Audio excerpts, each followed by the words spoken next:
Hello friends, आज के इस वीडियो में हम शुरू करेंगे क्लास 10 का चैप्टर 2 पॉलिनोमियल्स।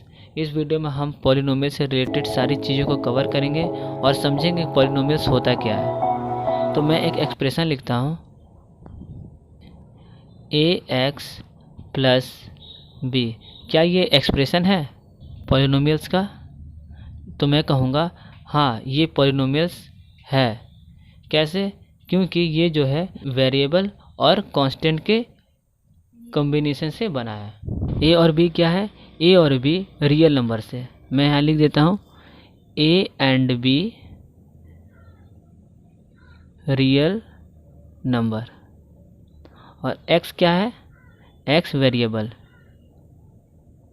रियल नंबर जो होते हैं वो कांस्टेंट होते हैं। कांस्टेंट क्या होता है? जिनका वैल्यू फिक्स्ड होता है। कांस्टेंट का वैल्यू कभी चेंज नहीं होता है। और वेरिएबल जैसे एक्स हो गया, वाई हो गया, जेड हो गया, ये सब हमारे वेरिएबल है। इनका वैल्यू हमेशा चेंज होते रहता है। आपने पिछले क्लास में पढ़ा होगा, कभी एक्स का वैल्यू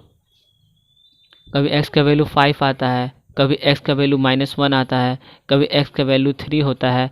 तो इस तरह से एक्स का वैल्यू हमेशा हर कंडीशन में हमेशा चेंज होते रहता है। लेकिन कांस्टेंट कभी भी बदलते नहीं है। जैसे 5, 6, 7 ये कभी भी चेंज नहीं होता है।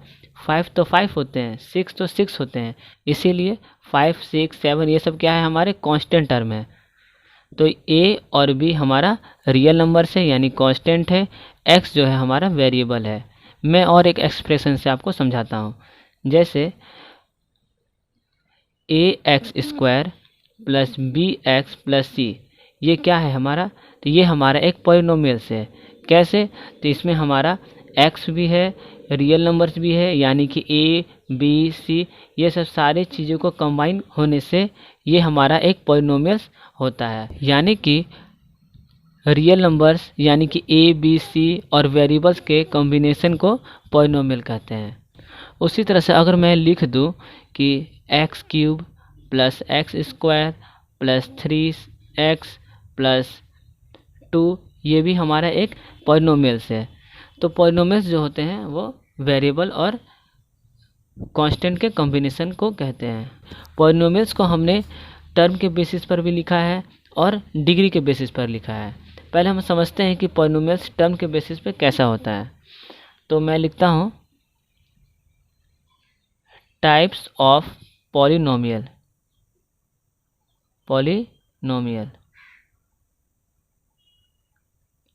ऑन द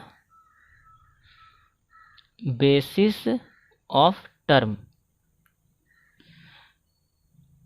जैसे 5x -3x 2y ये सब सारे मेरे क्या है?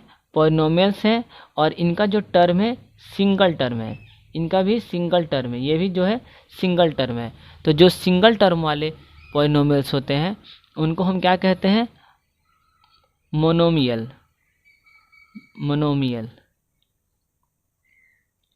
जिनके सिंगल टर्म होते हैं उनको हम मोनोमियल कहते हैं।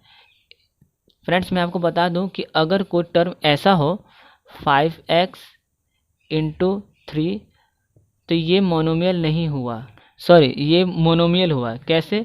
ये 5 3 जा 15x, तो इसको भी हम क्या कह सकते हैं?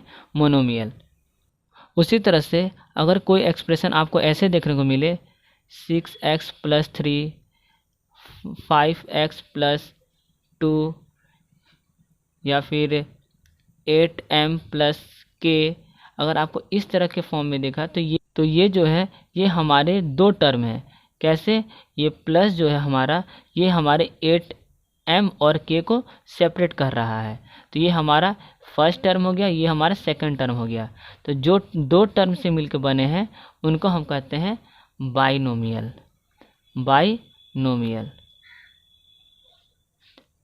प्लस और माइनस जो है हमारा सेपरेट करते हैं दोनों टर्म को।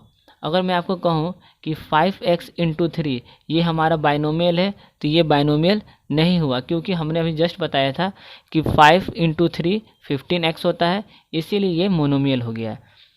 तो याद रखें कि प्लस और माइनस जो होता है वो हमारे टर्म को डिफ्रेंशिएट करता है। उसी तरह से मैं आपको बता दूं कि अगर कोई टर्म इस तरह के फॉर्म में हो 3x² प्लस 4x प्लस 5 या फिर 4x² माइनस 2/3x प्लस 9, इस तरह के टर्म में हो तो हम उसको कह सकते हैं ये जो हमारा है first term, second term, third term, यानी कि 3 टर्म से मिलकर बना है, तो इसको हम कहेंगे ट्राइनोमियल। इसी तरह से 3 टर्म भी हो सकता है, 4 टर्म भी हो सकता है, 5 टर्म भी हो सकता है, इसलिए हम उनको पॉलिनोमियल कहेंगे। और इनको मोनोमियल, बाइनोमियल, ट्राइनोमियल, इनका एक स्पेसिफिक नेम है, तो हम इसको पॉलिनोमियल भी कह सकते हैं और इनका एक स्पेशल नाम है जिसको हम बाइनोमियल, ट्राइनोमियल, टेट्रानोमियल भी कहते हैं। ये हमने जो है पॉलिनोमियल्स को टर्म के बेसिस पर बताया है। इसी तरह से पॉलिनोमियल को डिग्री के बेसिस पर भी लिखा गया है। फ्रेंड्स, मैंने डिग्री के बेसिस पर पॉलिनोमियल के टाइप को लिख लिया है। मैं आपको बता दूं कि फर्स्ट टाइप है लीनियर पॉलिनोमियल।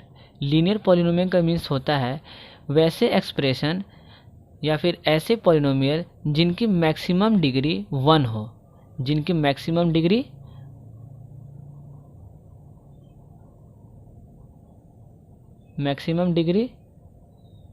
वन हो। जैसा हम देख सकते हैं कि 3x प्लस 5, तो इनकी मैक्सिमम डिग्री कितनी है?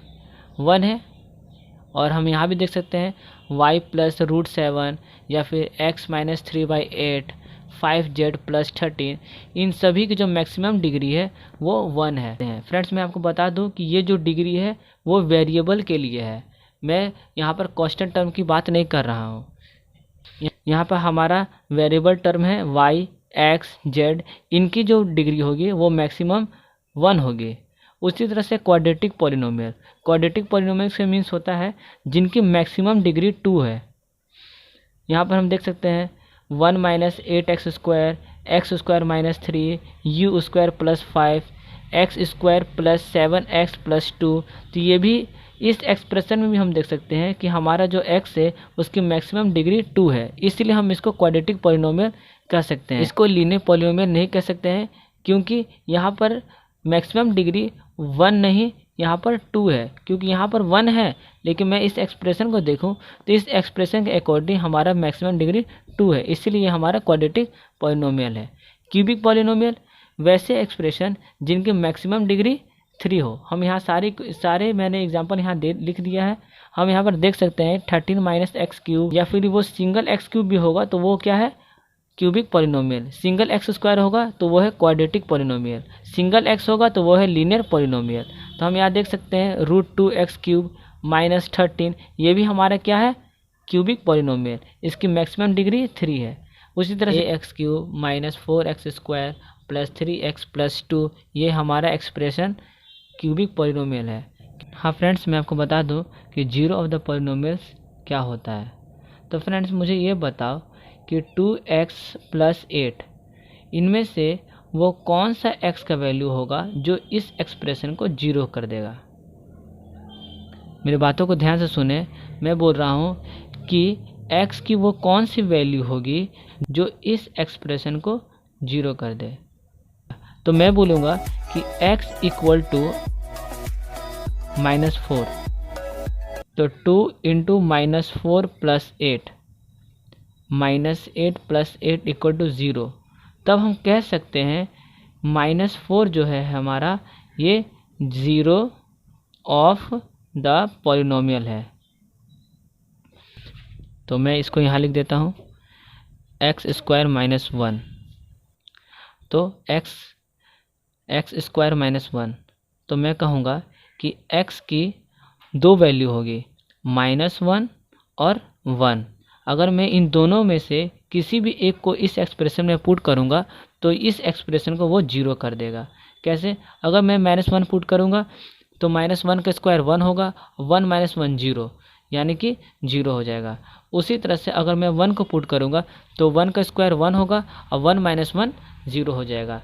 तो ये दोनों जो है हमारा, ये हमारे जीरो ऑफ द पॉलिनोमियल्स है। उसी तरह से मैं अगर x² माइनस 4 को ले लूँ और कहूँ कि x की वो कौन सी वैल्यू होगी जो इस एक्सप्रेशन को जीरो कर देगा, तो मैं कहूँगा कि x की वैल्यू जो है वो 2 भी हो सकती है और -2 भी हो सकती है। कैसे?